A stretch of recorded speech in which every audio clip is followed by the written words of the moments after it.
তো আজকে সকালে ঘুম ভাঙতেই দেখলাম বাবা-মায়ের সঙ্গে মাছওয়ালা কাকুর কোনো মাছ বাজার কিনা নিয়ে দিব্যি তা হয়ে যাবে কাকাও ওরম দর নাম্বার জানি কষাকষি জানি চলছে। তো ওদের ঝগড়ার শব্দে একটা বক তো উড়েই পালালো।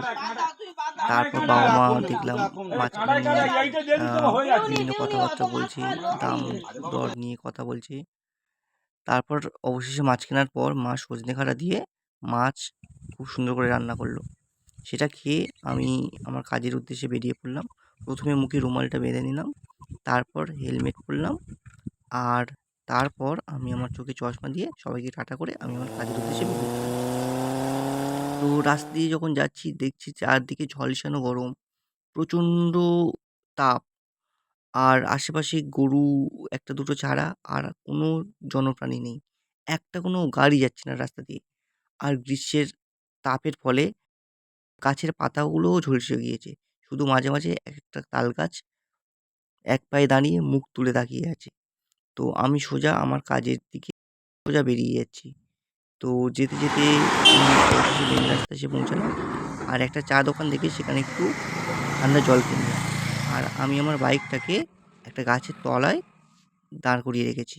তারপর আমি আবার আমার কাজের উদ্দেশ্যে চলে যাচ্ছি। দেখছি এখন প্রায় ১১টা বাজে, তাও রাস্তায় সেইরকম লোকও নেই। অবশেষে আমার কাজ কমপ্লিট হয়ে যাওয়ার পর আমি বাড়ির দিকে রওনা দিচ্ছি। এখন আমি রয়েছি খানবেড়িয়াতে। এটা জোখার কাছে অবস্থিত। তো ওখান থেকে আমি আমার বাড়ি ফেরার জন্যে রওনা দিয়েছি। তো ওখান দিয়ে আমি আস্তে, আস্তে দেখছি এখন বিকেল প্রায় ৪টে বাজে। তারপরেও লোকজন অনেক কম।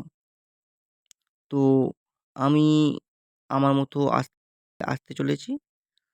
সবাইকে আমার এটা বলা উদ্দেশ্য যে এই গরমের সময় সবাই প্লিজ প্রচুর, প্রচুর করে জল খাবেন। প্রয়োজনে জলের সঙ্গে লবণ, চিনি মাখিয়ে খাবেন। আর বাইরে বেরোনোর সময় ছাতা নিয়ে অবশ্যই বেরোবেন। YouTube এ এটাই আমার ১ম শর্ট ভিডিও।